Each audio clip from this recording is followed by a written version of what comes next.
The way we interpret a situation can influence how we emotionally respond to it. Even the same situation can make us feel differently depending on how we perceive it. Today, I want to talk about what cognitive reappraisal is, how emotions are generated, and what neuroscience can tell us about what happens in the brain when we deliberately change the way we interpret something emotionally. My videos are evidence-based, and as always, I will be leaving the references in the description box below. Have you ever had something happen to you that made you feel angry, anxious, embarrassed, or afraid? And then when thinking about it later, you noticed that your emotion about the situation started to change. For an example, maybe when someone doesn't text you back, your first thought is, they're ignoring me. And suddenly you start to feel anxious. Your heart starts beating a little bit faster, you check your phone again, and you start wondering what you did wrong. But a little bit later on, you find out they're actually in a meeting and couldn't respond. And suddenly the emotional intensity drops. The situation itself didn't change, but your interpretation of the situation changed. This is one of the ideas behind something psychologists call cognitive reappraisal. So, what actually creates our emotions? Let's start with something really simple. Imagine two different people see a spider crawling on the wall. The first person has a strong fear of spiders. They see it and immediately think, that's dangerous, it's going to crawl on me, what if it bites me? And suddenly they're terrified. Their heart rate increases, their muscles tense, they might move away from the spider or run out of the room. And now imagine the second person sees the exact same spider. They think, oh, there's a spider. Maybe they're mildly interested, maybe they don't care at all, maybe they simply walk away. The stimulus, which is the spider, was the same. The spider didn't change, but the emotional response was completely different.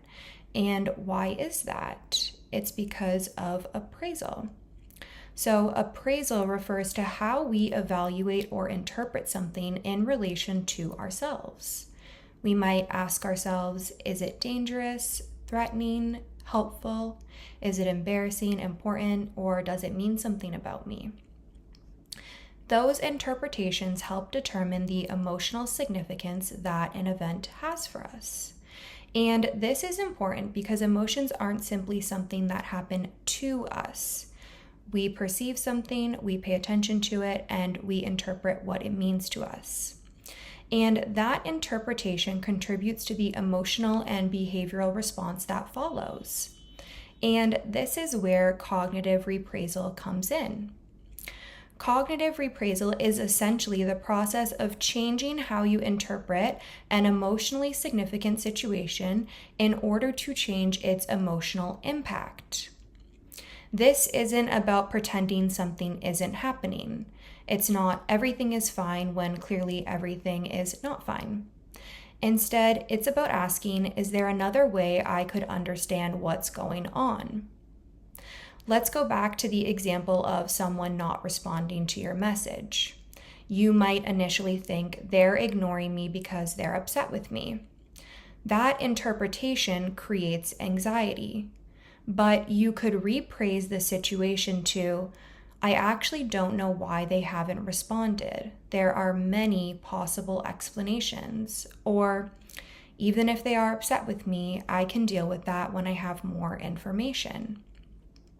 The situation itself hasn't changed, but you've changed the meaning you're assigning to it, and that can change your emotional response. A group of researchers wanted to understand what happens in the brain when people use cognitive reappraisal. When people engaged in reappraisal, there was consistent activation in the areas of the brain involved in cognitive control. Imagine that someone criticizes you at work. Your first thought might be they think I'm incompetent, and immediately you feel embarrassed or angry. But then you deliberately step back and think, wait, they were criticizing one part of my work. That doesn't necessarily mean they think I'm incompetent. Or Maybe there was useful information in what they said, even though I didn't like hearing it. That is reappraisal. You're taking the same event and changing the representation of what it means to you. The idea is you aren't necessarily changing the stimulus. You are changing what the stimulus means. Our emotions are influenced by the meaning we assign to events. And because meanings can sometimes be changed, emotional responses can sometimes be changed too. Many forms of psychotherapy involve some version of examining interpretations. In cognitive behavioral therapy, for example, we might look at automatic thoughts and examine whether they're accurate, useful, or based on cognitive distortions. But you can find similar ideas across other therapeutic approaches too. The underlying principle is that how we interpret an experience can influence how we emotionally respond to it. Instead of automatically accepting the first interpretation our mind produces, we can sometimes pause and ask, what else could this mean? And when we change the meaning, we may change the emotional response that follows. We're changing our relationship to what is happening in the world. And neuroscience suggests that when we do this, we're not simply thinking positively. We're engaging cognitive control systems and changing how emotional information is represented. And that gives us a much more interesting picture of emotional regulation. So to sum it all up, we don't always have control over what happens to us. But sometimes we can influence the meaning we give it, and that can change what happens inside of us.